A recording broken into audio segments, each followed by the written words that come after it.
Hello, welcome back to Auto Pop Culture. Today we're going over King Princess's album called Cheap Queen.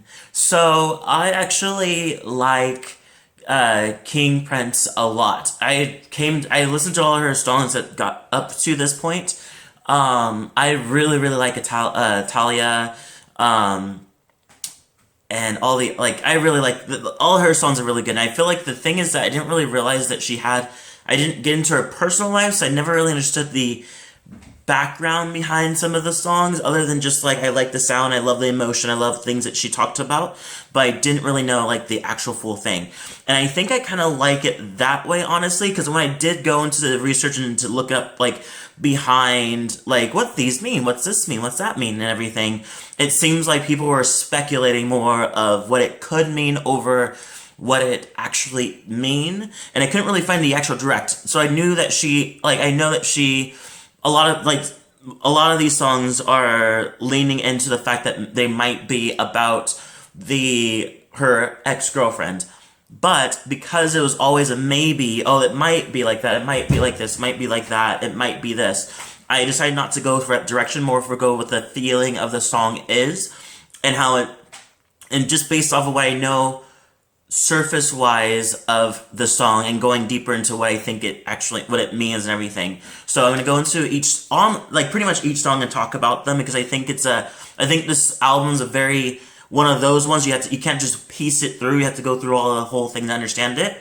So, let's get started. So the first song is, Tough on Myself. First of all, I love the guitar with this, and I love when I love the guitar in the part where it's is it wrong that I just want somebody else? I think that's kind of cool, it goes over it, reminds me of Sexy Back, by Justin Timberlake, how, they had, the guitar, playing over his voice. Not as intense, this song is not as intense with the kind of, guitar with the vocals. She made sure to it seems like she made sure so you can hear the words. I feel like with Sexy Back, you can hear the words, you can't really directly hear the words, but I feel like that wasn't really the point. Number 2 is less useless phrases. So this is a very short song, and I'm trying to take it down and kind of understand what it means. I got that because from what I got is that this person wants to get back with her, and she's I don't usually entertain useless phrases like that. So I wasn't really sure what that meant. If that meant she knows she doesn't want to get back with that person either. I don't know. I didn't really get that part. But it's a very short song.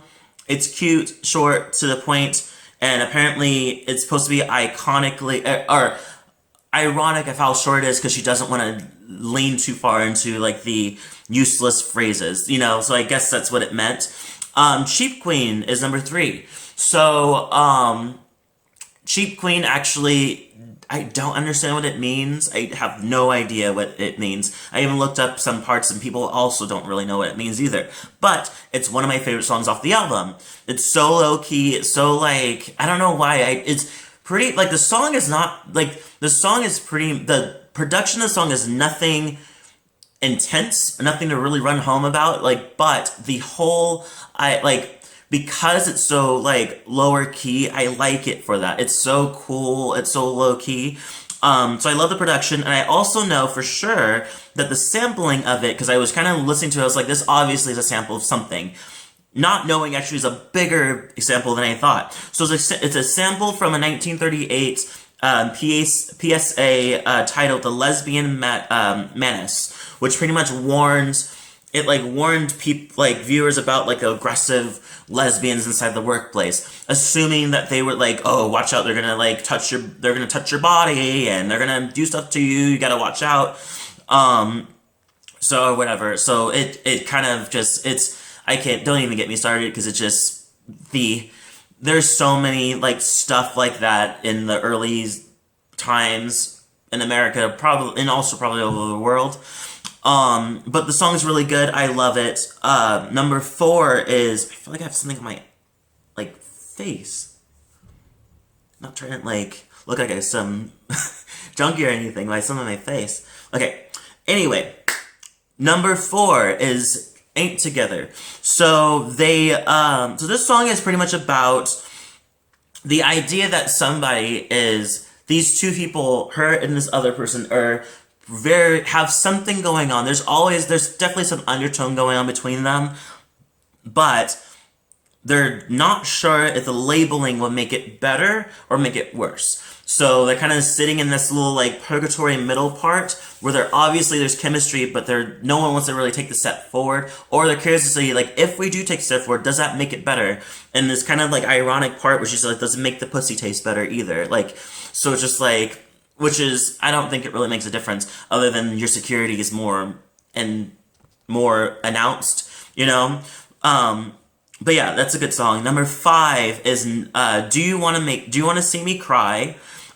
This one's a pretty short song too, and I couldn't really hear most of the lyrics, even though I had the lyrics in my face, but I couldn't really hear it, because I want to hear how she kind of delivers it, you know? Until the very last end when she repeats it, and another one I didn't really get, but I assume she's saying like a lot of things in her life is better now, you know? I don't know what it has to do with Do You Want to See Me Cry, but maybe she's happy that everything's getting better. Number 6 is Homegirl.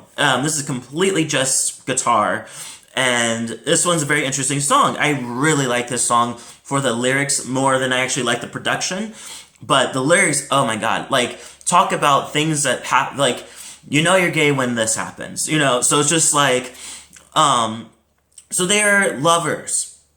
Her and this woman are lovers. They're a thing. But in public, they're just friends.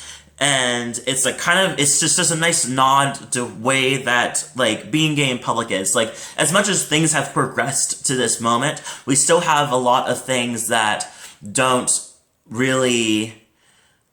still like, we're still, I don't know, like maybe it's like gay PTSD. Like, for a lot of people that didn't come out until that were not, let's say were gay, but it was before you can actually like I feel like it's like before 2019, or sorry, before 2009, like being gay was just ridiculous. Like, you barely can do anything.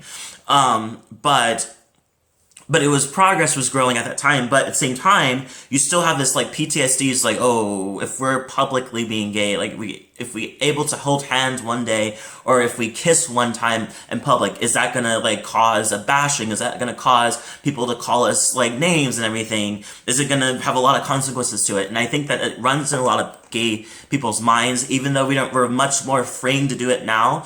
I feel like it's still kind of like that PTSD kind of runs through our bones, you know? And it just and the PTSD is just even worse the further back you go. But yeah, all in all, it's a good song. Number 7, which is one of my favorite songs, is Prophet.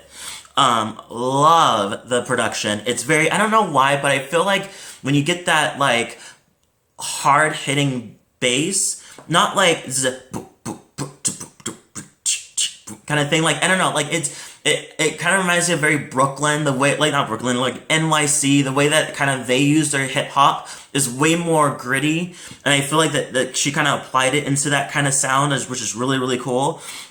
This song is pretty much how she starts off with saying like people want this girl while they're on Molly, like she's like the fantasy to be. And so I'm assuming that this girl's very, very desirable, very desired. Like, a lot of people want her. She, like, King definitely wants her, but it's one of those things just like, it's everybody else wants you. So I totally get that nervous, like, oh, everybody wants you, but I want you even more. But, you know, you're desired. Number 8 is Isabel's Moment, featuring Tobias Jazo Jr. Talk about vocals. The vocals are amazing in this one. I love the old kind of choppy-ish piano.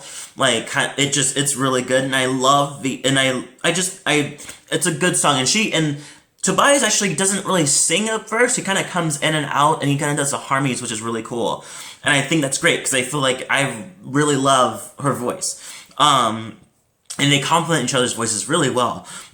This song is pretty much saying that she's trying to figure out the line between being friends with somebody and being lovers with somebody, and trying to find that peace ground. I think that she's still trying to figure it out. And I feel like the whole idea is that there's a lot of, I think right now is a good example. There's a lot of things right now where a lot of people will fall into the middle a lot, because no one wants to really completely do labels, or really wants to take that next step because it's scary. So we kind of fall into that middle part where we're like kind of lovers and friends, but we're not really calling each other deeply into either or. I think that's something that she's figuring out in this song in general, but I think that's something that a lot of people nowadays have to figure out, you know? I think that's just, one of the many songs on this album where just like, tell me about it.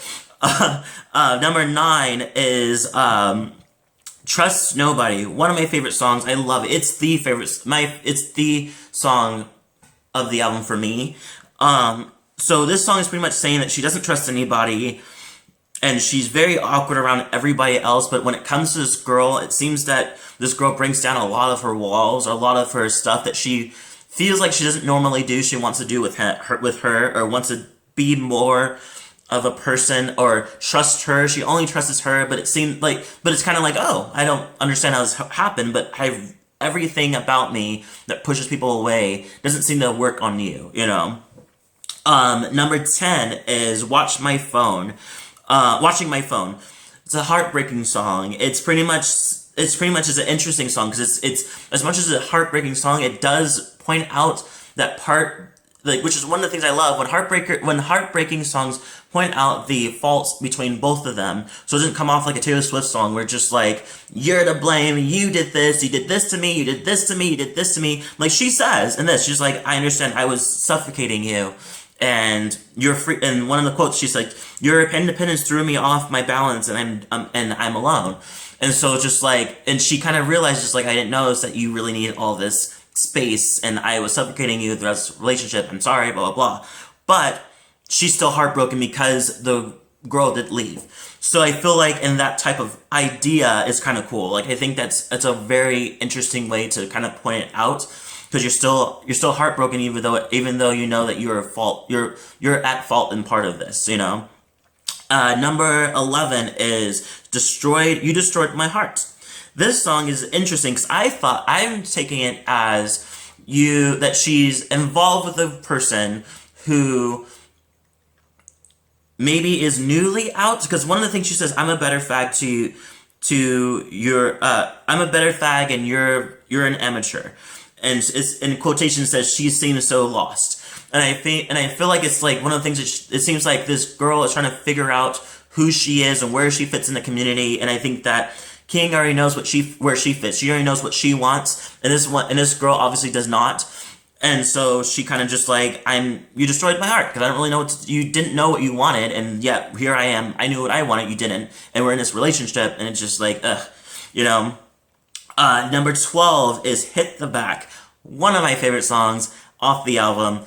How cool is that? She announced this song as the anthem for bottoms everywhere. And I think it's completely that. It's pretty much saying that she wants to be more submissive with this girl, and I love the production. I think it's really good. And finally, number 13, is If You Think It's Love. A little more confusing. I had to break it down a bit, but this is what I got from it. So she says, first thing that she says is, like, if this is love, I want my money back. And she said a lot of quotes in different parts, so it makes you feel like she doesn't think this is love, but I don't know, but then there's a part she's like, if you think it's love, it is. Like, I don't really know if that saying, like, but I don't think it's love, but I'm still gonna go with it, or I don't know, like, or maybe she's trying to say, like, it's like trying to comfort this person and saying, yeah, sure, it's love, but it's, you know, I don't know, because it seems like half of the song is pretty much talking about how it's not love and how she wants her money back, and the normal things I never thought I'd miss are obsolete. And so yeah, so it was just like, it kind of goes back and forth, and maybe that's what she's saying. Maybe she's kind of confused between back and forth. She's like, don't want this love, but maybe I do, you know, I don't know, like, it's interesting, and so I don't really get exactly what it means, but I get that maybe my thoughts, maybe she is trying to figure out which one it is. This song is pretty much a cappella until the very last part where it gets into the outro when it's beat actually comes in. Great ending to the album, and it's a lot of heartbreak in this album, a lot of interesting facts that she kind of puts into about love, which I think is really, really cool. yeah, so I really like this album. I think it's really cool. I give it a 8 out of 10. I think that she really like enunciated a lot of the like or queer problems that we have in our community that you would think that no one really talks about. It's one of the things, like, we have so much subjects that a lot of the I'm still looking, so far the ones I've seen that don't really talk a lot about the inner parts of our community that we have issues with, not politically, but just more socially, like what we do, like how we feel about this, how we react to certain things. I think that she hits in a lot of songs. So yeah, leave a comment below, tell me what you thought about the album, if you liked it. And don't forget to subscribe, and I'll see you guys in the next video.